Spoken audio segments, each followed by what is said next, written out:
Calling a multi-billionaire a bag fumbler is crazy. Odd title just a week after UFC 300 blew the doors off the sport. After this last video, there were some viewers pointed out the absurdity of calling a man who built the UFC and is worth hundreds of millions of dollars and absolutely delivered one of the greatest cards of all time at UFC 300 a bag fumbler. Okay, you got me. But even with respect to the heavyweight mess I was discussing, I don't think he's necessarily fumbling the bag. In this video, I want to look at the more opaque motivations that might be in play with Jones in the UFC, and how Dana's embarrassing leaked text messages with former owner Lorenzo Fertitta might foreshadow the coming storm. Dana and Jones might seem like buddies right now, but I think that's about to change, and we could be headed for some major turbulence. Yeah? Okay. The crux of the issue is that Jones doesn't want to fight Tom. Wouldn't even do a face-off because he didn't want that image entering MMA's collective consciousness. So Tom Aspinall photoshopped a face-off into his thumbnail anyway. By hook or by crook, he's getting that face-off. But Jones wants Stipe. Obviously, it would be a massive feather in his cap. He would get to add the most accomplished heavyweight in UFC history to his resume, the ultimate cherry on top of an already incredible career. There's also a financial element. Could be a very lucrative fight. The UFC seemed to think so. But honestly, and this is just a guess, I wonder if in some way Jones is really committed to the Stipe fight, because if he demolishes Stipe, it's one final vicarious beatdown of his old nemesis. Someone mentioned this in the comments the other day, and that's exactly my feeling. Cormier came to heavyweight, became a two-division champion, and established himself as an all-time great in his own right. But he ultimately lost that rivalry. Stipe won the final two fights to take the trilogy. Now Jones has already established superiority over Cormier in the cage, but he might feel like he's exaggerating that difference by placing Stipe between the two of them. One final middle finger to his old rival as he slides out the door. Like that was a blood rivalry. They still go back and forth. Most recently, Jones mocked Cormier in a seminar. Use his momentum against him. Ooh! Here we go.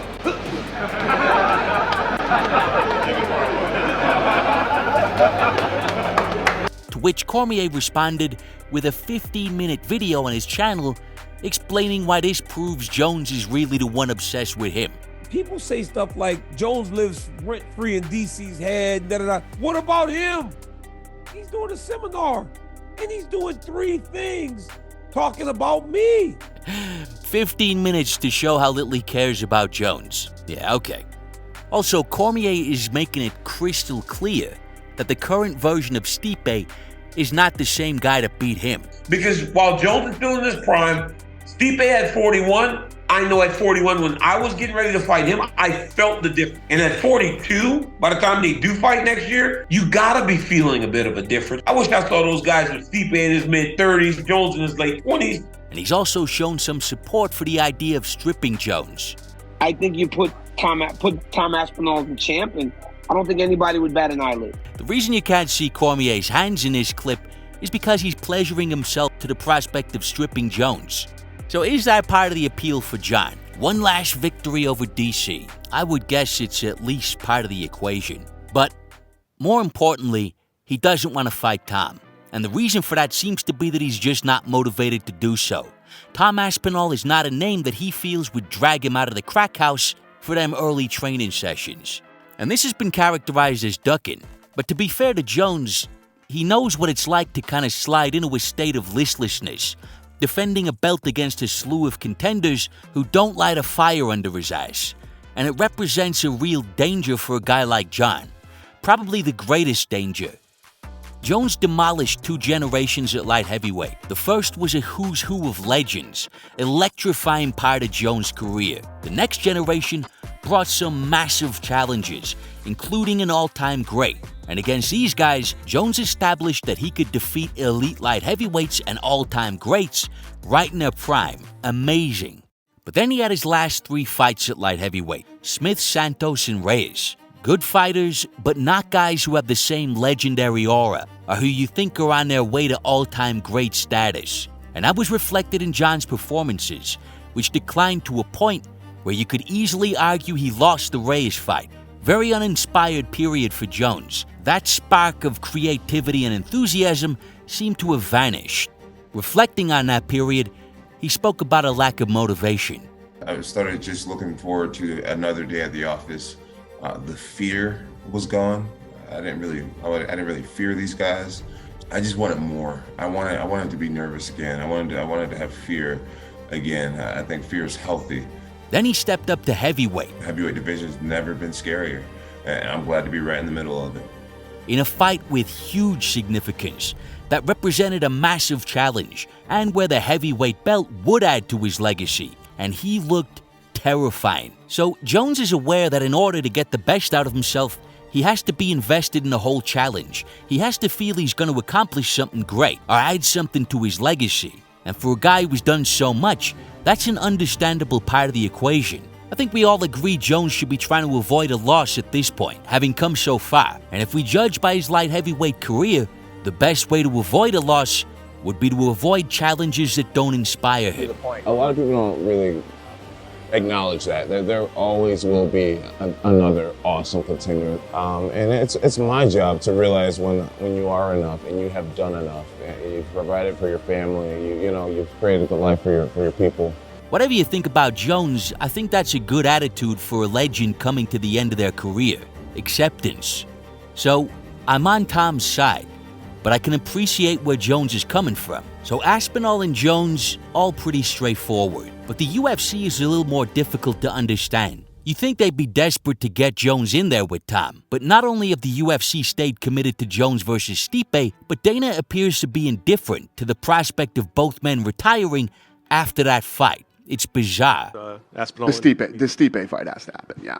Whoever wins, we'll see what they decide to do after that, and then we'll go from there. If that fight happens, awesome. We get to see this talented freak, perform again. If not, I don't know. Who knows? Tom Aspinall is baffled by the UFC's attitude. I mean, he just can't understand it, and I share his bewilderment. I've openly said, obviously, I don't think the thing that's going on with John Jones is right. I don't think that the UFC's decision is right. Dana just kind of has a let the chips fall where they may kind of attitude. This could really diminish the buzz around a heavyweight belt, to be vacated twice in quick succession by imposing champions. It doesn't feel like a let the chips fall where they may type scenario. So is there more to it? Well, I think there is. I think this is all part of a negotiation and a dynamic that has been strained for a long time. When Jones dropped out of his fight with Stipe, Pavlovich was a backup fighter. The fact that Stipe didn't fight Pavlovich suggests they wanted to preserve the Stipe-Jones fight at all costs. So maybe they really think Jones versus Stipe is a mega fight that'll do huge numbers. But I think Dana's trying to have his cake and eat it. I think it's likely they're planning on having both fights. Like we'll have Jones fight Stipe, and then we're gonna push the winner, likely Jones, to fight Aspinall, if he still has the interim belt. But they don't want to show their hand. They don't want Jones to know how much leverage he has. I think it's possible Dana is trying to say to John, don't get crazy. Look, we're ready to move on. We don't need you. And there's plenty of precedence for that. In 2014, John Jones was involved in fight negotiations with the UFC.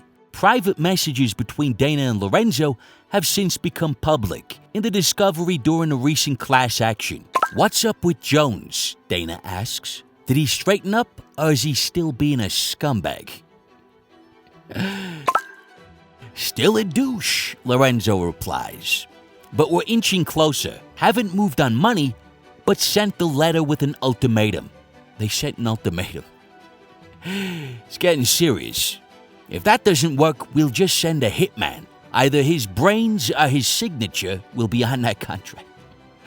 Although sending a hitman to Jones' house wouldn't work, because we already know what happens to people who come to his house. They end up dead. But here's the interesting part. Awesome, says Dana. Fuck that punk, Lorenzo. He needs to know we don't need him, or he will fuck us over more than he already does. Now, an interesting peek behind the curtain with respect to the tone of negotiations in the UFC, which is just like one big happy family, really. But he needs to know we don't need him. Could that still be what's going on 10 years later? Well, it could be, because here's how Jones felt about his relationship with the UFC 6 years after those text messages. In any other profession, if you're unhappy with the way you're being treated, you can just, take your shit and leave. And in my situation, I would be forced to retire from fighting completely. My hands are tied. I just wish that my relationship with Dana wasn't the way that it is.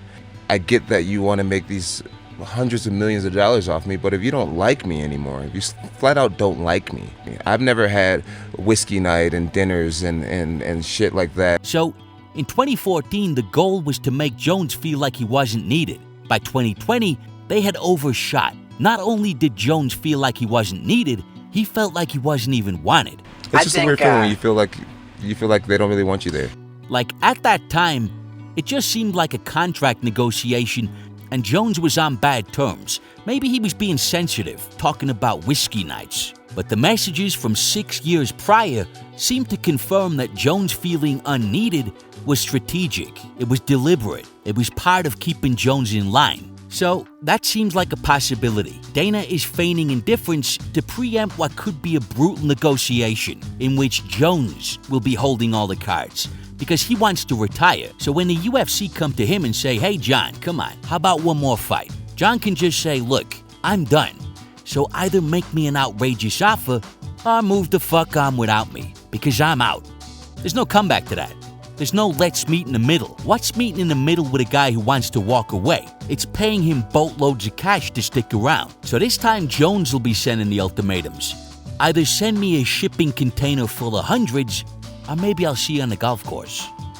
Now there's a lot of speculation here, and people might say this is a reach, and I certainly could be wrong. But which is more likely? Dana holding his cards close to his chest, as I've described, or a promoter totally indifferent to the promotional catastrophe of the two most accomplished fighters in the heavyweight division sailing off into the sunset together with the belt, having just lost Francis Ngannou? I just cannot take the indifference at face value, so I think there has to be more going on here. Shorty left a comment on the last video. Jones and Stipe won't accept a fight against anyone except each other. Ain't much Dana can do. Well, I do think there's one thing he could try, and unfortunately for Dana, it probably doesn't boil down to courtesy. Either guy that wins, how do you not fight Aspinall? And I think there's a courtesy, if you will. If you're looked at as one of the GOATs, whoever wins this fight, it's almost like a courtesy thing to give that guy the shot. Oh, God. John's not interested in courtesy. Not unless he can roll it up and use it to snort his favorite narcotics. Cash. As Ben Folks put it, not unless courtesy is a euphemism for money. Exactly. There's nothing in what Jones has said that indicates this is a financial issue with respect to Aspinall, or that it could be solved with money. But if it can be solved with money, it seems like it probably should be solved with money. You'd think the UFC would be aligned with Aspinall, and privately, maybe they are. Well, they should pay Jones to bring him into alignment. He's the one with the least to gain and the most to lose against a guy like Aspinall at this point. I mean, Jesus Christ. Imagine the final assignment of your career is a guy like Tom Aspinall. So compensate him for taking that risk. That's easy for me to say, oh, just pay him. But they shouldn't even view it as a loss. Whatever money they pay Jones is ultimately an investment into the future of the heavyweight division, and it's something they would recoup immediately with the profits from the event itself. Now, the early line in the fight gave John a 58% chance of winning, so the bookies were giving Tom roughly 40%. Let's be conservative and say he's got a 1 in 4, so there's a 25% chance. A young British heavyweight killer who is hardly even in his prime and has every attribute you want in a champion could beat the greatest of all time to start his run at the pinnacle of the sport. Oh my God, how much would that be worth to the UFC? Certainly tens of millions, maybe hundreds of millions over the next 5 years. I honestly think that's probably where we are, and we will find out, because if Dana isn't being honest, he'll change his tune the moment Jones retires, start calling him scared, say he personally heard John shitting his pants at the mere mention of Tom's name, the same crap he was using against Jones and then against Francis. But that seems like the solution. Let Jones fight Stipe. It looks like Aspinall is going to defend the interim title in Manchester, and if they both win, You open up the checkbook, get Jones in there with Aspinall, and then have a let the chips fall where they may type attitude. That's where you let the chips fall where they may, when the two men are locked in the cage and it's all on the fucking line.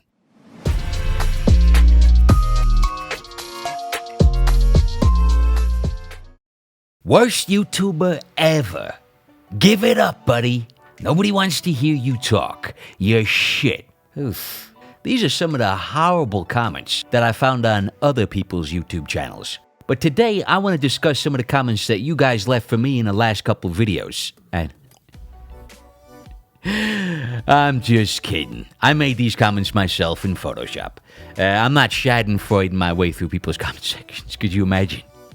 But because I made a lot of videos on Jon Jones and Dana White recently, I'm finished with that whole situation. So I'd like to take a couple minutes here to address some of the comments that were made on those videos. I've been reading more of the comments lately because I've been more engaged with the channel myself. So let's look at some of the complaints and grievances. Let me come back to that because there's a fresh slew of Jon Jones tweets that are relevant to the subject matter of this video. So let's take a quick run through them and I'll come back to the comments then. So he just tweeted these out last night. He asks, who would you guys want to see me fight the most? Alex or Tom? Unbelievable what Jones is trying to do here. He's trying to gain some public support for the idea of him and Alex. I thought we were going to be in a negotiation. We're in it. This is it. This is what it looks like. I'll fight the guys I want to fight for the regular money. If you want me to fucking fight Tom Aspinall, give me a pay bump because he doesn't move the needle. And here he starts to sell the whole idea. He's going to be Alex's promoter. He's going to be his biggest fan, his main advocate. Look at this. If Alex P became champion at a heavyweight division, would you guys consider him the GOAT? He's trying to sell it as extremely high stakes. If I fight Alex, the status of greatest of all time is on the line here.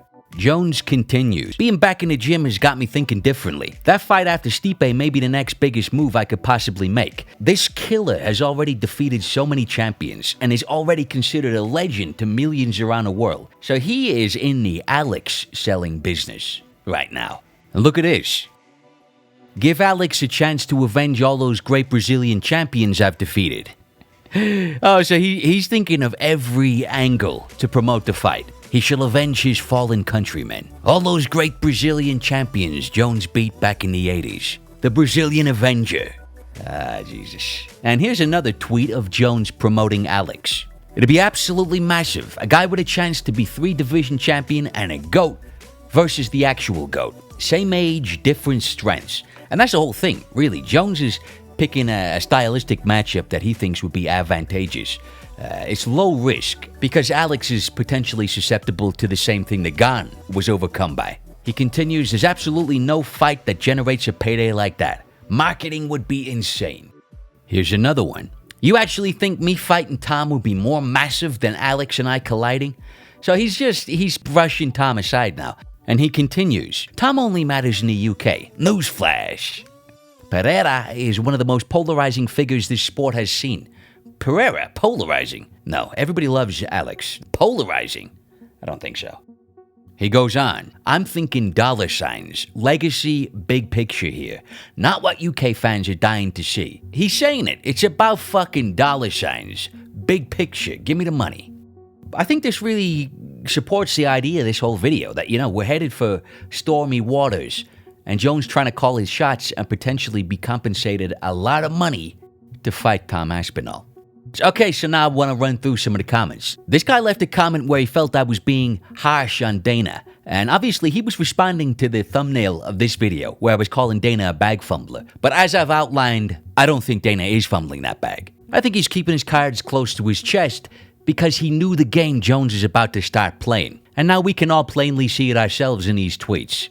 But with respect to negativity about Dana, there's been some things lately that really have I've found off-putting about the guy. And I'm going to be honest, I'm not sure anything has changed my view of Dana more. Human cockfighting. Listen, what I've gone through with Slap is deja vu from UFC. Exact same thing.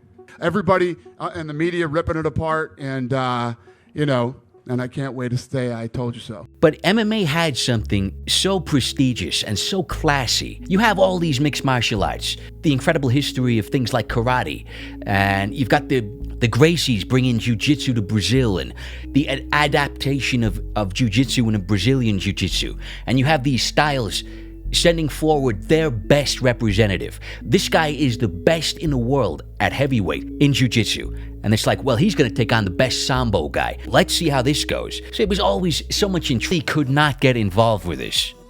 The funny thing is, like, imagine if Dana is right. Like, imagine if in 15 years we are looking back and everybody's into fucking slap fighting and, like, you know, people are saying, well, he's the Muhammad Ali of slap fighting.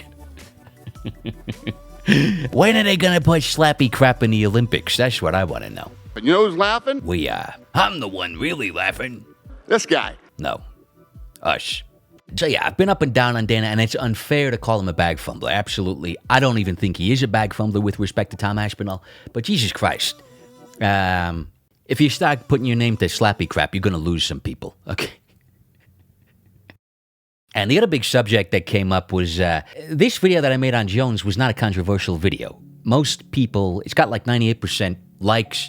Most of the comments agree, but some people disagree. And some people they think that I've been unfairly maligning Jones without a trial. Like, this guy there's a presumption of innocence. And so I kind of want to look at that I want to revisit that for a second, because there is a presumption of innocence, and false accusations happen, and they destroy people's lives. And guys like Jones are magnets for this type of thing. So I think you should always have some skepticism when there's accusations like this made, where there could be a potential payday down the line for somebody. And if it is a setup, hopefully she suffers the repercussions, because you can't be sending someone who's making false accusations out to fighters' homes. But I want to elaborate on it. Why I think it would be an unlikely spot for her to pick to make a false accusation. This is not a he said, she said. This is a story where the truth is very likely going to be ascertainable by the people who need to know. So she makes an accusation, and Jones posts this video that he says contradicts it. Now, I don't feel like it does contradict it, but maybe it does. But this is not the only video, and these are not the only two versions of the story that are going to be there. There was a third person there, Jerome. People might say, well, Jerome is compromised. Obviously, he's going to be on her side. That's not true. If you read the details of the story, he didn't want to press charges. He didn't want to proceed with the story. He didn't want the headache. That's what she said. He didn't want to risk repercussions, something like that. So it doesn't seem likely that he's just going to go along with it. She also suggested that she was getting pressure from the higher-ups not to go forward with this case. So Jerome's going to be getting the same pressure. If anything, Jerome seems more likely to not be on her side. But there is one massive reason why Jerome is extremely unlikely to corroborate her story if it's not true. And that is because there is video evidence that she has absolutely tied herself to. She says that Jones took her phone, and he made a video, and he said something like, oh, Jerome and his fucking wife here in my garage, something like this. Well, she has tied herself to that, because she said that was immediately before he made the comment about the threatening their lives. So that piece of video, that's the video. Forget about this one. That video, she is tying herself. She's saying that's happened immediately, almost at the exact moment where he made this comment. So Jerome is going to either corroborate or not corroborate that Jones made the comment, and then the police will be able to say, okay, let's look at the video that we have and see how Jones was behaving when he made the comment. So people are acting like, oh, you're a simp. It doesn't matter what I'm saying. It doesn't matter what anybody's saying. We're making our best guess based on the information that we have, but we don't have the information. But I think the police, they'll have enough bits to triangulate and say, yeah, look, Jerome didn't corroborate, and then the video didn't corroborate what she was saying, so she's full of shit. Or they'll be able to say, yeah, Jerome said he was acting fucking crazy, and he did say this thing, and now look at the video, he's very intimidating here. So, like, you can get bent out of shape, but what I think is the important thing here is that if you believe Jones is getting set up, and you're concerned for the guy, using those various things, they will be able to triangulate to make a very reasonable guess at what actually happened. If this is going in front of a judge, I think the judge will have a pretty good idea.